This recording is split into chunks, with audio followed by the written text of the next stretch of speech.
नमस्कार दोस्तों, स्वागत है आपका वनडे एग्जाम सेंटर में। दोस्तों, आज के वीडियो में हम लोग उत्तर औपनिवेशिक भारत में लोकतंत्रीकरण की प्रक्रिया का अध्ययन करेंगे और जानेंगे कि जब भारत को उपनिवेशवाद से मुक्ति मिली, उस समय भारत में लोकतंत्रीकरण की कौन-कौन सी प्रक्रिया अपनाई गई। यानी जब भारत 1947 में आज़ाद हो गया, तो आज़ाद होने के बाद लोकतंत्र की स्थापना के लिए कौन-कौन से कदम उठाए गए, इसके बारे में हम लोग अध्ययन यहाँ पर करेंगे। संविधान के द्वारा कौन-कौन से कदम उठाए गए थे, इसके बारे में जानेंगे।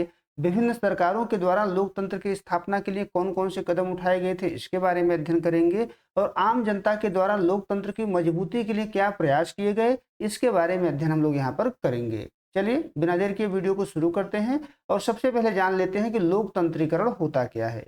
लोकतंत्रीकरण वह प्रक्रिया है जिसके अंतर्गत किसी देश या समाज की राजनीतिक व्यवस्था को अधिक समावेशी बनाया जाता है, पारदर्शी बनाया जाता है और जनता के प्रति उत्तरदायी बनाया जाता है। इसमें कोई अधिनायक वाली सत्ता या गैर लोकतांत्रिक शासन का लोकतांत्रिक मूल्यों की ओर बदलाव होता है। यानी लोकतंत्र को इसमें स्थापित किया जाता है। अगर कोई गैर लोकतांत्रिक देश है तो उसको लोकतंत्र में किस प्रकार से बदला जाएगा, उसको लोकतंत्र में बदलने की प्रक्रिया ही लोकतंत्रीकरण कहलाता है। इसके तहत नागरिकों को स्वतंत्रता प्रदान किया जाता है, समानता का अधिकार दिया जाता है, सार्वभौमिक मताधिकार दिया जाता है, निष्पक्ष चुनाव की व्यवस्था की जाती है, स्वतंत्र न्यायपालिका की स्थापना की जाती है, नागरिकों को कुछ मौलिक अधिकार दिए जाते हैं जिससे सत्ता का वास्तविक हस्तांतरण और विकेंद्रीकरण समाज के अंतिम व्यक्ति तक संभव हो पाता है। अगर संक्षेप में कहें तो लोकतंत्र को स्थापित करने की प्रक्रिया को ही लोकतंत्रीकरण कहा जाता है। यानी कोई ऐसा देश है जो गैर लोकतांत्रिक है, जिसमें लोकतंत्र की स्थापना नहीं हुई है, उसको किस प्रकार से लोकतंत्र में बदला जाए, उसकी प्रक्रिया को ही लोकतंत्रीकरण के नाम से जाना जाता है।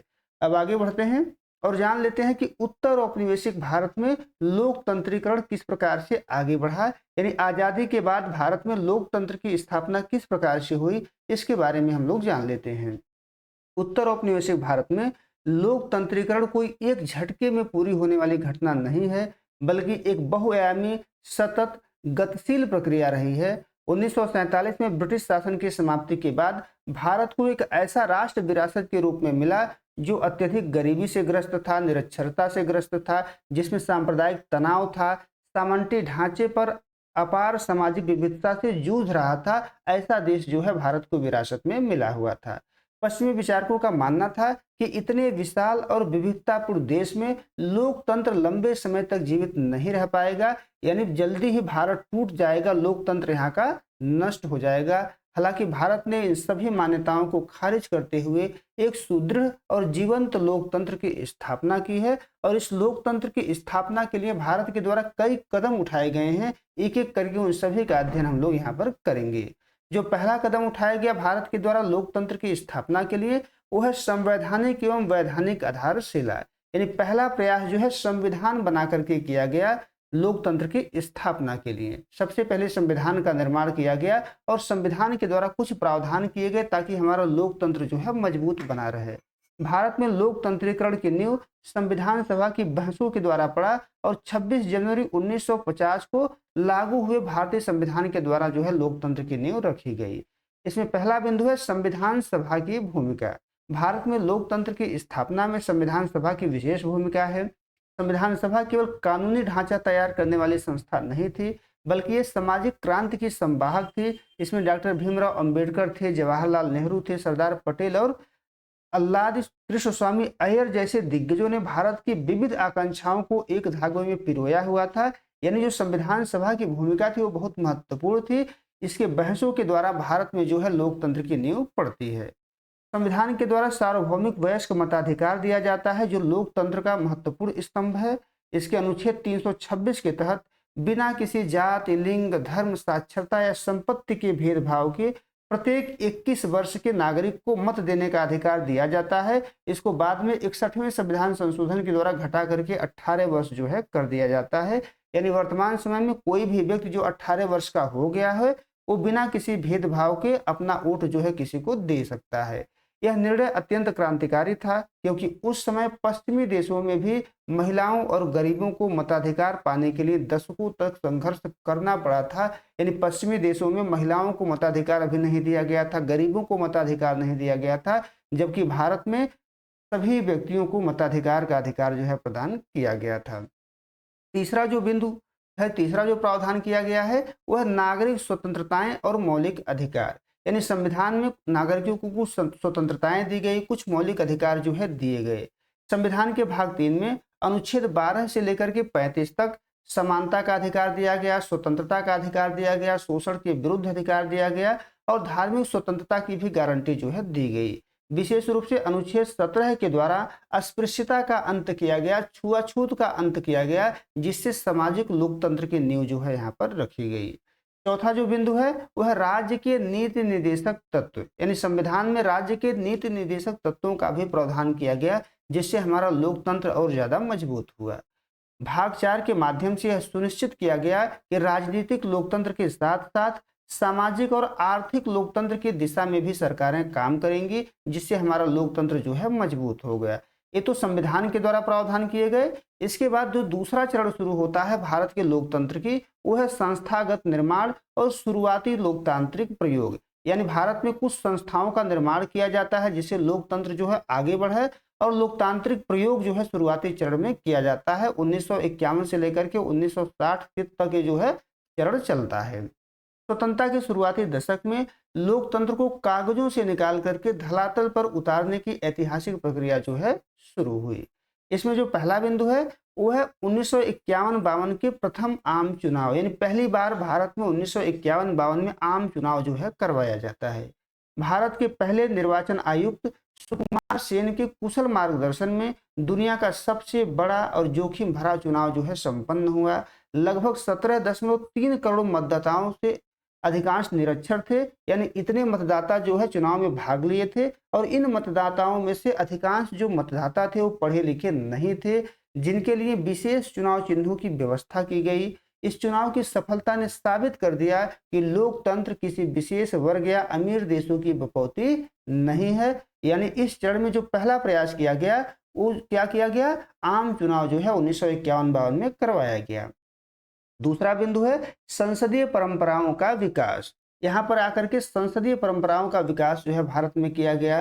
पंडित नेहरू के प्रधानमंत्री काल में संसद को बहस, विचार विमर्श और नीतियों के निर्धारण का सर्वोच्च केंद्र बनाया गया। विपक्ष का आकार छोटा होने के बावजूद उनकी आवाज को पूरा सम्मान दिया गया, उनकी आवाज को दबाया नहीं गया। तीसरा प्रयास क्या किया गया, स्वायत्त संस्थाओं की स्थापना जो है भारत में इस समय की गई। भारत निर्वाचन आयोग, सर्वोच्च न्यायालय, संघ लोक सेवा आयोग और भारत के नियंत्रक एवं महालेखा परीक्षक जैसी निष्पक्ष संस्थाओं ने लोकतंत्र के संतुलन को बनाए रखने का कार्य किया। यानी इनके द्वारा भी महत्वपूर्ण भूमिका निभाया गया भारत के लोकतंत्र को आगे बढ़ाने में। चौथा कार्य क्या किया गया, भाषाई आधार पर राज्यों का पुनर्गठन किया गया 1956 में। फजल अली आयोग की सिफारिशों के आधार पर राज्यों का पुनर्गठन किया गया। इसने क्षेत्रीय, सांस्कृतिक और भाषाई अस्मिताओं को राष्ट्रीय मुख्यधारा से जोड़ करके भारतीय संघवाद को अत्यधिक मजबूत किया, जिससे भारत का लोकतंत्र जो है और ज्यादा मजबूत हुआ। इसके बाद भारतीय लोकतंत्र का तीसरा चरण शुरू होता है, जिसको राजनीतिक विविधता का चरण कहा जाता है, सामाजिक उभार का चरण कहा जाता है और संकट का दौर भी कहा जाता है, क्योंकि लोकतंत्र इस समय संकट के दौर से भी गुजरा हुआ था। और यह चरण जो है 1960 से लेकर के 1980 तक जो है चलता है। यह दौर भारतीय राजनीति में एक दलीय वर्चस्व के अंत और जन आंदोलनों के माध्यम से लोकतंत्र के विस्तार का जो है गवाह बना। यानी यहाँ पर कांग्रेस का वर्चस्व धीरे धीरे जो है समाप्त होता है और जनता का आंदोलन जो है धीरे धीरे शुरू होता है।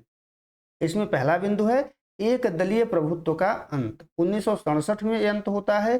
चौथे आम चुनाव में कांग्रेस पार्टी को कई राज्यों में हार का सामना करना पड़ा। इसके परिणाम स्वरूप विभिन्न राज्यों में जो संविध सरकार थे उनका गठन हुआ, जिससे भारत में गठबंधन राजनीति का बीजारोपण हुआ। यानी गठबंधन के राजनीति की शुरुआत यहाँ से होती है। दूसरा जो बिंदु है वह है कृषक वर्गों का राजनीतिकरण, यानी किसानों का राजनीतिकरण यहाँ पर शुरू होता है। 1960 के दशक की हरित क्रांति के परिणाम स्वरूप ग्रामीण भारत में एक नया समृद्ध और मध्यवर्ती किसान वर्ग जो है उभर करके सामने आता है। चरण सिंह जैसे नेताओं के नेतृत्व में इस वर्ग ने राष्ट्रीय और प्रांतीय राजनीति में अपनी मजबूत उपस्थिति जो है दर्ज कराई। यानी किसानों की राजनीति यहाँ से शुरू होती है और लोकतंत्र को मजबूती जो है मिलता है। तीसरा बिंदु क्या है? आपातकाल और लोकतंत्र का पुनर्जनन। यानी इसी समय जो है 1975 से 77 के बीच आपातकाल जो है लगाया जाता है। लोकतंत्र जो है संकट के दौर से गुजरना शुरू होता है। जून 1975 में घोषित आंतरिक आपातकाल भारतीय लोकतंत्र का सबसे कठिन दौर था, जिसमें मौलिक अधिकार जो है निलंबित कर दिए गए, प्रेस पर सेंसरशिप लगा दी गई। हालांकि मार्च 1977 के चुनाव में भारतीय जनता ने सत्तावादी शासन को पूरी तरीके से नकार दिया। जनता पार्टी की जीत ने साबित किया कि भारतीय नागरिक अपनी लोकतांत्रिक स्वतंत्रता से कोई समझौता नहीं कर सकते हैं। यानी जिसके द्वारा जो है लगाया गया था आपातकाल, वो शासन पराजित होता है। चुनाव में जीतता कौन है? जनता पार्टी की जीत होती है, यानी जनता की जो है जीत यहाँ पर होती है। अब चौथा बिंदु देख लेते हैं। चौथा बिंदु है गैर कांग्रेसवाद और क्षेत्रीय दलों का उत्थान। यानी यहाँ पर अब गैर कांग्रेसवाद की शुरुआत होती है और क्षेत्रीय दल जो है उभर करके सामने आते हैं। 1970 के दशक के अंत तक क्षेत्रीय चेतना और द्रविड़ मुनेत्र कटगम अकाली दल जैसे क्षेत्रीय दलों का जो है प्रभाव बढ़ता है, जिससे केंद्र राज्य संबंधों में नया संतुलन जो है कायम होता है। अब आगे बढ़ते हैं। लोकतंत्र का जो पांचवा चरण निकल करके सामने आता है, इसको कहते हैं द्वितीय लोकतांत्रिक उभार और सामाजिक न्याय का दौर। ये 1990 का दशक होता है। 1990 से लेकर के 2000 तक ये चलता है। 1990 का दशक भारतीय लोकतंत्रीकरण की दिशा में अत्यंत निर्णायक साबित हुआ, जिसे राजनीति वैज्ञानिक योगेंद्र यादव के द्वारा द्वितीय लोकतांत्रिक उभार जो है कहा गया है। इसमें पहला जो बिंदु है वह मंडल आयोग और अन्य पिछड़े वर्गों का सशक्तिकरण। 1990 में मंडल आयोग की सिफारिशों को लागू करने से भारत की नौकरशाही और राजनीति में पिछड़ी जातियों की ऐतिहासिक भागीदारी जो है सुनिश्चित हुई। इससे लोकतंत्र भारत का और ज्यादा मजबूत हुआ। इससे भारतीय राजनीति का चरित्र बुनियादी रूप से बदल गया और उत्तर भारत में बहुजन समाज पार्टी, जनता दल और राष्ट्रीय जनता दल जैसे सामाजिक न्याय केंद्रित दलों का जो है उभार हुआ। यानी ऐसे दलों का उभार हुआ जो निम्न वर्गों का नेतृत्व करते थे और समाज में जो है न्याय जो है चाहते थे। दूसरा जो बिंदु है वह त्रिस्तरीय लोकतंत्र की स्थापना इस काल में होता है। 73वां और 74वां संविधान संशोधन 1992 में किया जाता है। पंचायती राज और शहरी स्थानीय निकायों को संवैधानिक दर्जा देकर के सत्ता का वास्तविक विकेंद्रीकरण इस समय किया जाता है और लोकतंत्र को और ज्यादा मजबूत किया जाता है। तीसरा जो बिंदु है वह महिलाओं का प्रतिनिधित्व। इस समय महिलाओं को प्रतिनिधित्व दिया जाता है। इस संशोधन के जरिए स्थानीय निकायों में महिलाओं को कम से कम 33% सीटें जो है आरक्षित की गई। कई राज्यों में पंचायतों के लिए 50% सीटें भी आरक्षित की गई थी। इसने लाखों ग्रामीण महिलाओं को पहली बार नीति निर्माण और शासन में सीधे भागीदार जो है बनाया गया और लोकतंत्र को और मजबूती प्रदान किया गया। चौथा बिंदु है गठबंधन सरकारों का दौर। अब यहाँ से गठबंधन सरकारों का दौर शुरू होता है। 1989 से शुरू हुआ गठबंधन राजनीति का दौर क्षेत्रीय आकांक्षाओं को राष्ट्रीय पटल पर स्थान देने में सफल रहा। इस दौर ने संघवाद को अधिक सहयोगात्मक और समावेशी बनाया, जिससे हमारे लोकतंत्र को और मजबूती जो है मिला। आगे बढ़ते हैं। अगला जो चरण है लोकतंत्र का वह नव उदारवाद, सुशासन और डिजिटल लोकतंत्र का चरण है। ये 2000 के बाद से वर्तमान तक जो है विद्यमान है। 21वीं सदी में लोकतंत्रीकरण का दायरा केवल वोट देने तक सीमित न रह करके अधिकार आधारित दृष्टिकोण और सुशासन की ओर बढ़ गया। इसमें क्या क्या किया गया लोकतंत्र को मजबूत बनाने के लिए, इसके बारे में जान लेते हैं। पहला जो कार्य किया गया, अधिकार आधारित कानून जो है यहाँ पर बनाए गए। जैसे सूचना का अधिकार बनाया गया। सूचना का अधिनियम जो है 2005 में बनाया गया। इससे नागरिकों को सरकार से सवाल पूछने का कानूनी अधिकार दिया, जिससे प्रशासनिक पारदर्शिता में ऐतिहासिक वृद्धि हुई। मनरेगा बनाया गया 2005 में, 2006 से इसको लागू किया गया। शिक्षा का अधिकार अधिनियम 2009 में लाया गया। इसमें काम करने का अधिकार दिया गया। मौलिक शिक्षा के माध्यम से सामाजिक आर्थिक लोकतंत्र को नई मजबूती जो है प्रदान किया गया। खाद्य सुरक्षा अधिनियम बनाया गया 2013 में। इसने भोजन के अधिकार को कानूनी मान्यता देकर के वंचित वर्गों को संबल जो है प्रदान किया। अगला जो कार्य किया गया इस चरण में, नागरिक समाज और जन आंदोलन जो है चलाया गया। भ्रष्टाचार विरोधी आंदोलन 2011 में चला था, जन लोकपाल आंदोलन चला था और विभिन्न पर्यावरण समानता आंदोलनों ने दर्शाया कि भारतीय लोकतंत्र में संसद के बाहर भी जनता की आवाज बेहद जो है प्रभावी है। यानी जनता के द्वारा भी लोकतंत्र को स्थापित करने के लिए आवाज जो है उठाया जा रहा है। जनता के द्वारा भी इस दिशा में कदम आगे बढ़ाया जा रहा है, केवल सरकारों के द्वारा ही प्रयास काफी नहीं है। डिजिटल लोकतंत्र और जन सेवा का वितरण भी इस काल में किया जाता है। इंटरनेट की शुरुआत होती है। ई गवर्नेंस और डायरेक्ट बेनिफिट ट्रांसफर यानी डीबीटी जैसे तकनीकों ने बिचौलियों की भूमिका को खत्म कर आम नागरिक और सरकार के बीच की दूरी को कम किया। यानी इंटरनेट का इस काल में बहुत तेजी से प्रसार होता है। ई गवर्नेंस जो है बहुत तेजी से बढ़ता है। डीबीटी को लागू किया जाता है, जिससे जो है घोटाले कम होते हैं, बिचौलिए कम होते हैं। सीधे जो है जिसको फायदा पहुंचाना होता है उसके खाते में पैसा पहुंचता है और सीधे उसको फायदा मिलता है, जिससे लोकतंत्र जो है और ज्यादा मजबूत हमारा होता है। अब जो है उत्तर औपनिवेशिक में लोकतंत्रीकरण की उपलब्धियां क्या रही, इसके बारे में हम लोग जान लेते हैं। यानी उत्तर औपनिवेशिक भारत में लोकतंत्रीकरण की कौन कौन सी उपलब्धियां थी। भारत के लोकतंत्रीकरण की प्रक्रिया ने कई ऐसे मील के पत्थर स्थापित किए हैं जो विकासशील दुनिया के लिए अध्ययन का विषय है। पहली उपलब्धि है स्थिरता और शांतिपूर्ण सत्ता का हस्तांतरण। यानी जब भी 5 वर्ष बाद चुनाव होता है भारत में, तो सत्ता का जो हस्तांतरण होता है वो अत्यंत शांतिपूर्ण ढंग से होता है। भारत ने बीते 7 दशकों में बिना किसी सैन्य तख्तापलट के 18 से अधिक लोकसभा चुनाव और सैकड़ों विधानसभा चुनाव जो है सफलतापूर्वक आयोजित किए हैं और सत्ता का हस्तांतरण भी सफलतापूर्वक किया गया है। दूसरा जो उपलब्धि है वो है विविधता का समायोजन। सैकड़ों भाषाओं, जातियों, धर्मों और क्षेत्रों वाले देश को एक अखंड लोकतांत्रिक ढांचे में पिरोए रखना भारत की सबसे बड़ी उपलब्धि है। तीसरी जो उपलब्धि है वो है हाशिए के वर्गों का समावेश। यानी भारतीय लोकतंत्र में जो हाशिए के वर्ग हैं, जैसे एससी हो गए, एसटी हो गए, ओबीसी हो गए, जो महिलाएं हैं, इनको राजनीति के शीर्ष स्तर तक पहुंचाना लोकतंत्रीकरण की वास्तविक सफलता को दर्शाता है। यानी इनको राजनीति में उचित स्थान जो है दिया गया है। चौथी जो उपलब्धि है वह सैन्य बल पर नागरिक नियंत्रण।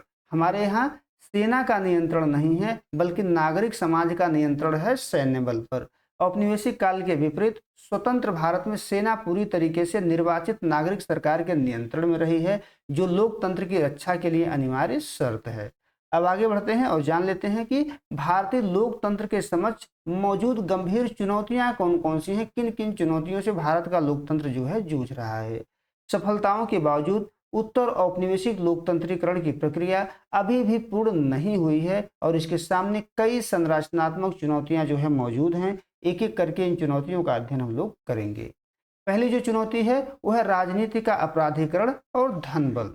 चुनाव में बढ़ता अत्यधिक खर्च और आपराधिक छवि वाले लोगों का जनप्रतिनिधि के रूप में चुना जाना लोकतंत्र के नैतिक मूल्यों को चोट पहुंचाता है। यानी अपराधी जो व्यक्ति अपराधी है, ज्यादा से ज्यादा वही चुनाव जीत करके आ रहा है, जिसके पास धन अधिक है वही चुनाव जीत करके आ रहा है। ये हमारे भारत के लोकतंत्र के लिए संकट की बात है। दूसरी जो बिंदु है वह है राजनीतिक दलों में आंतरिक लोकतंत्र का अभाव। जो राजनीतिक दल हैं, अधिकांश राजनीतिक दल जो है वंशवाद पर आधारित हैं, उनके बीच जो है आंतरिक लोकतंत्र नहीं है। भारत के अधिकांश राजनीतिक दल वंशवाद, व्यक्ति पूजा और शीर्ष नेतृत्व के नियंत्रण में काम करते हैं। उनमें आंतरिक पारदर्शी चुनाव का जो है अभाव है। तीसरा बिंदु है संस्थागत स्वायत्तता पर दबाव। चुनाव आयोग, जांच एजेंसियों और न्यायपालिका जैसी स्वतंत्र संस्थाओं की निष्पक्षता और साख बनाए रखना एक निरंतर चुनौती जो है बना हुआ है। चौथा बिंदु है सामाजिक ध्रुवीकरण और पहचान की राजनीति। धर्म और जाति के आधार पर मतदाताओं का ध्रुवीकरण वास्तविक मुद्दों जैसे रोजगार हो गया, स्वास्थ्य हो गया, शिक्षा हो गया, इनसे ध्यान भटकाता है और लोकतंत्र जो है कमजोर होता है। पांचवा बिंदु है आर्थिक असमानता। राजनीतिक समानता यानी एक व्यक्ति एक वोट मिलने के बावजूद अमीर और गरीब के बीच बढ़ती खाई सामाजिक आर्थिक लोकतंत्र के लक्ष्य को जो है अधूरा बनाती है। अंत में हम लोग निष्कर्ष को देखेंगे। उत्तर औपनिवेशिक भारत में लोकतंत्रीकरण की यात्रा औपनिवेशिक दास्ता से निकलकर एक सशक्त, समावेशी और आत्म सचेत नागरिक समाज के निर्माण की गाथा है। यह केवल एक प्रशासनिक ढांचा नहीं बल्कि भारतीय समाज के नसों में रचा बसा एक जीवन मूल्य बन चुका है। हालांकि राजनीति में धन बल, अपराधीकरण और संस्थागत क्षरण जैसी चुनौतियां आज भी विद्यमान हैं, लेकिन भारतीय मतदाताओं की परिपक्वता, जीवंत मीडिया और सतर्क नागरिक समाज यह आश्वस्त करते हैं कि भारत में लोकतंत्रीकरण की यह प्रक्रिया भविष्य में भी स्वयं को सुधारते हुए आगे बढ़ती रहेगी। उम्मीद है आपको वीडियो पसंद आया होगा। आप जान पाए होंगे कि आज़ादी के बाद भारत में लोकतंत्र की स्थापना किस प्रकार से हुई है, क्या क्या कदम उठाए गए हैं। अगर वीडियो अच्छी लगी तो हमारे चैनल को सब्सक्राइब कर लीजिए, वीडियो को लाइक और शेयर कर दीजिए। बहुत बहुत धन्यवाद।